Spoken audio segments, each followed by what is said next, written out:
Nation Bharat और मैं हूं मनोज चतुर्वेदी। कोरोना काल के 2.5 साल बीत गए और आज देश की जानी मानी भोजपुरी सिंगर देवी जो है फिर से पटना में हैं और आज हम उनसे मिलने आ गए हैं उनके होटल तक। देवी आज मजदूर दिवस है, एक कार्यक्रम को अटेंड करने के लिए आई हैं और देवी से जानना चाहेंगे कि आखिर देवी मजदूर दिवस के कार्यक्रम में क्यों पहुंची हैं और किसके बुलावे पर पहुंची हैं। देवी नेशन भारत में आपका बहुत बहुत स्वागत है। बहुत बहुत शुक्रिया। और आज सही में मैं ये कहना चाहती हूँ कि जो मज़दूर हैं उनका हमारे जीवन में बहुत ही ज़्यादा महत्व है। मैं बहुत ही ज़्यादा रिस्पेक्ट करती हूँ। आप देखिए आज जो ये होटल है या जो भी घर है जहाँ भी हम लोग रहते हैं वो किन की बदौलत है, मज़दूरों की बदौलत है। तो डेफिनेटली और मज़दूरों को एक जिसको बोलते हैं सही मेहनताना भी मिलना चाहिए। और आज मज़दूर दिवस पे सभी लोगों को बहुत बहुत शुभकामनाएं देना चाहूँगी। और आज का जो प्रोग्राम है वो राजनीति अंकल हैं, वो राज्यसभा सांसद थे पहले, और उनके बुलावे पे मैं आई हूँ। और मधु लिमे जी का जो कि बहुत ही ईमानदार नेता थे, बहुत ही जिसको बोलेंगे समाजवादी नेता थे, गरीबों के नेता थे, उनका आज पुण्यतिथि है। तो उसी पुण्यतिथि में मैं शरीक हूँ। समाजवादी के साथ साथ सोशलिस्ट भी थे वो, या वही सोशलिस्ट थे। जनेश्वर मिश्रा से लेके जॉर्ज फर्नांडिस सबके ग्रुप के होते। देवी, बिहार के मजदूरों के बारे में आप क्या कहना चाहेंगे? जो पलायन है, आज हम बात करते हैं मजदूर दिवस पे जैसे, तो बिहार के मजदूरों को आप क्या कहना चाहेंगे? इतनी मेहनत से पलायन करने जाते हैं, पलायन करके जाते हैं और फिर उन्हें वहाँ मेहताना नहीं मिलता है, क्या कहना चाहेंगे आप? ये काफ़ी सैड है। और मैं मानती हूँ कि बहुत सारे ऐसे कंट्रीज़ हैं जहाँ पे मैं और वहाँ मैं देखती हूँ कि मज़दूरों का जो मेहनताना है वो कई बार जो बड़े बड़े ऑफिसर हैं उनसे ज़्यादा होता है। इन कामों को बहुत ज़्यादा महत्व दिया जाता है। लेकिन इंडिया का ये दुर्भाग्य है कि जिन लोगों का हमारे जीवन में बहुत ही ज़्यादा महत्व है, जैसे मज़दूर है, मज़दूर ना हो तो ना तो बिल्डिंग बनेगी, ना तो घर बनेंगे, ना ही ये जो बड़े बड़े शॉपिंग मॉल्स आप देखते हैं, सब मज़दूरों के बदौलत है। तो मज़दूरों को एक सही मेहनताना मिलना चाहिए, ताकि बहुत सारे जो बिहार के लोग हैं, बिहार से बाहर क्यों जाते हैं, कहीं ना कहीं पैसे में कमी है तभी जाते हैं। तो मैं सरकार से भी ये कहना चाहूँगी कि मज़दूरों को एक अच्छी सिक्योरिटी मिलनी चाहिए। लेकिन केंद्र सरकार ने तो मजदूरों को लेकिन जो ये प्राइवेट सेक्टर है, होटल डिपार्टमेंट हैं और जो डिपार्टमेंट हैं, आप जगह जगह जाती हैं, देखती हैं, वास्तव में 2 महीने मजदूर काम करते हैं, उसके बाद उसको हटा दिया जाता है, ना उसकी कोई PF है, ना ग्रेजुटी है, कुछ नहीं, और वही बोरिया बिस्तर लेके फिर से पलायन। तो ये बड़ी एक विपदा की स्थिति नहीं समझती हैं? बिल्कुल बिल्कुल, ये बहुत ही दुर्भाग्यपूर्ण बात है कि जिन मज़दूरों के बदौलत हम सब टिके हुए हैं और उनको सही मजदूरी नहीं मिल रही है, तो ये कहीं ना कहीं काफ़ी एक दुखद बात है।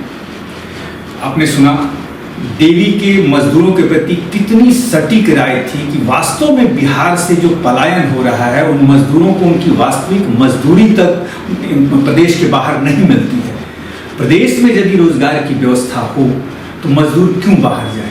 फिर भी देवी का ये संदेश सरकार तक पहुंचेगा।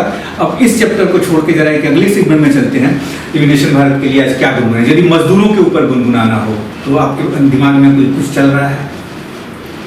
देखिए, मेरे चाहने वाले तो हर वर्ग के लोग हैं और आई थिंक लेकिन मजदूर आपके गाना बड़ा सुनते हैं। मैं दिल्ली भी जाता हूँ, कहीं जाता हूँ, तो वो एकदम काम भी करते रहते हैं तो आपके गाने बजते रहते हैं। बिल्कुल बिल्कुल, ये मेरा सौभाग्य है। और भिखारी ठाकुर जी ने इस तरह की संवेदनाओं पर गीत बनाए, जैसे पिया गईले कलकत्ता ये सजनी। तो इसमें यही भाव है कि पिया क्यों गया है कलकत्ता, बिल्कुल सुना देते हैं। इसमें यही भाव है कि एक जो गरीबी में जो मजदूर जाते हैं तो पत्नियां क्या फील करती हैं, उस पे ये गीत है।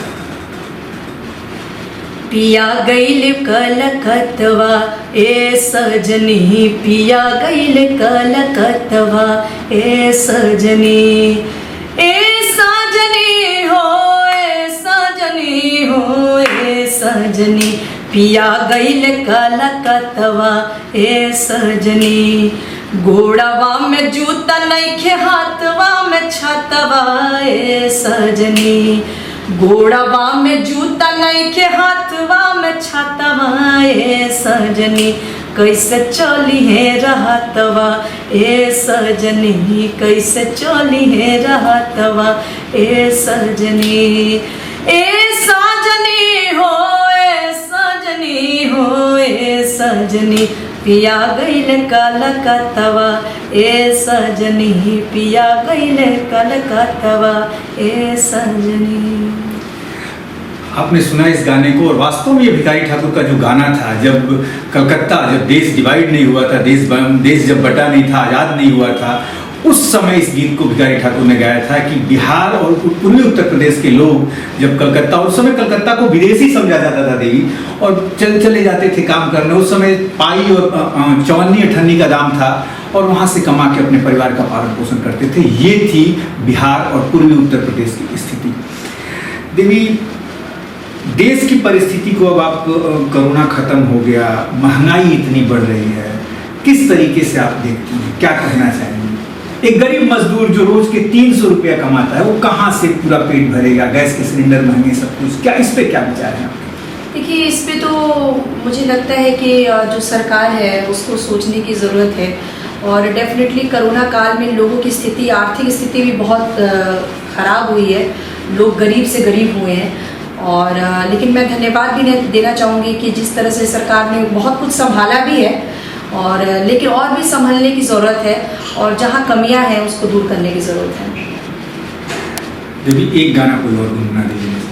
2.5 साल बाद मैं कह रहा हूँ आपसे, ठीक है।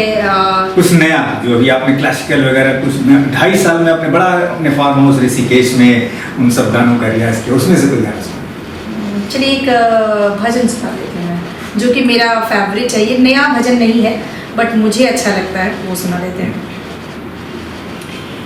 रघुपति राघव राजा, राम पतित पावन सीताराम, सीताराम सीताराम, भज प्यारे तू सीताराम, सीताराम सीताराम, भज प्यारे तू सीताराम। रघुपति राघव राजा, राम पतित पावन सीताराम, ईश्वर अल्लाह तेरो नाम, सबको सन्मति दे भगवान, ईश्वर अल्लाह तेरो नाम, सबको सन्मति दे भगवान। रघुपति राघव राजा, राम पतित पावन सीताराम। देवी, नेशन भारत से बात करने के लिए बहुत बहुत शुक्रिया। 2.5 साल बाद आप मिली, और आशा है कि इसी ऊर्जा के साथ फिर से बिहार हमेशा आती रहेगी, और नेशन भारत आपसे ऐसे ही इंटरव्यू लेते रहेगा। तब तक के लिए स्टूडियो वापस ले जाए।